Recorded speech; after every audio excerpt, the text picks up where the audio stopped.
remainder theorem states that if a polynomial f of x is divided by x minus a, then the remainder r is given by r is equal to f of a. And first I'm going to talk about where this comes from because it will explain itself.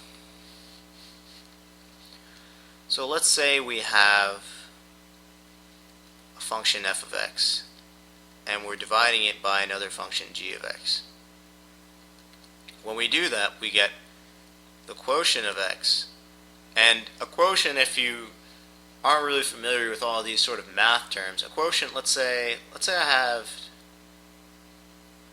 I'm dividing 10 by 2. The quotient would be 5. The quotient is the stuff that we get from the division, the result of our division. So when we divide two things, we get a quotient, but sometimes we get a remainder as well. And when we write the remainder, we write it still being divided by g of x because it did not divide in evenly. Like the rest of this, if it had divided in evenly, there would be no reason to write g of x, but it didn't divide evenly, so therefore it's a remainder, so it's still needs to be divided by g of x in order for it to be equal. So this is the basic layout of a division problem. We have a function of x, another function, one is being divided, and then we get a quotient, and then we possibly might get a remainder. So now from here, in order to prove the remainder theorem, I'm going to multiply both sides by g of x. And that'll leave me with f of x is equal to g of x times the quotient of x plus the remainders. These g of x's will cancel out. Now up here we said that when we're dividing a polynomial f of x by x minus a, so we're talking about a very specific g of x. So what we're going to do is replace g of x with x minus a. So f of x is equal to x minus a times the quotient of x plus r. And over here we said when f is equal to a, then the function is equal to the value of the remainder. And we can see why that is now. When we put f of a, we replace x with a, we get a minus a times the quotient of x plus r. And here, this a minus a is going to turn into a 0, and then this quotient of x is going to become a 0 as well. So we're left with f of a is equal to the remainder. And this is the proof of the remainder theorem. So now let's put this to use. This is something that people won't be using very often, if at all. I think I may have used it maybe once or twice, and all it did was save me a tiny bit of work, to be honest. If it's not really required of you or anything like that, I wouldn't really spend too much time on this. Later on, it's not something that's very hard to learn. It's actually pretty self-explanatory, especially if you've been dealing with math for a while. It's just like, duh. But anyways, when you're first learning, it's kind of not that important.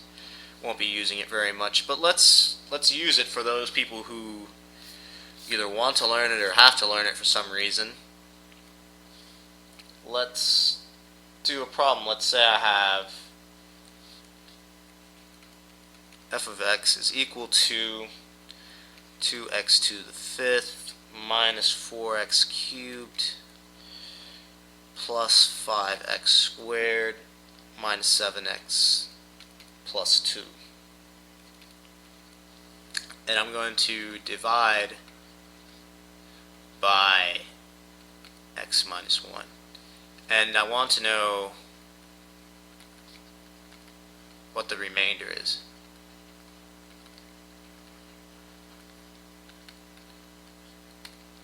I don't want to know what the quotient is. I don't want to actually divide it. although I can find the remainder by dividing. All I want to know is just what is the remainder. So this is what we're looking for. And we have three ways we can do that. We can do long division and find the remainder. We can use synthetic division and find the remainder. Or we can use our brand new remainder theorem, which says that f of a is equal to the remainder.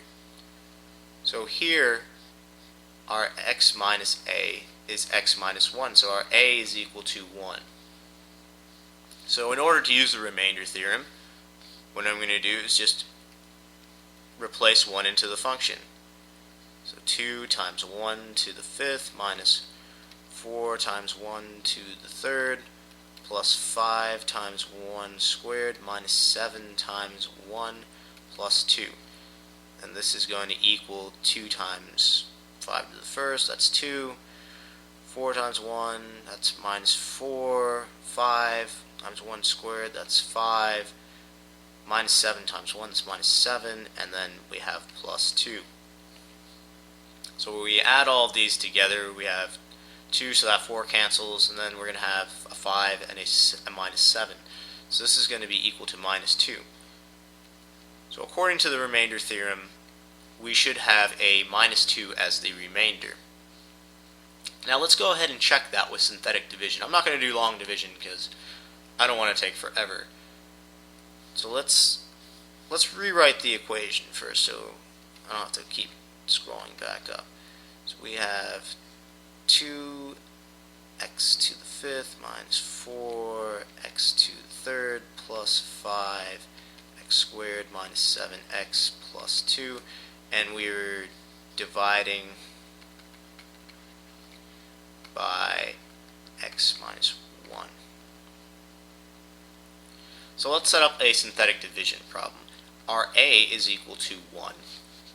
So we go over here and we put 1, and now we go through our coefficients. Our highest power is x to the 5th, so our x to the 5th is 2.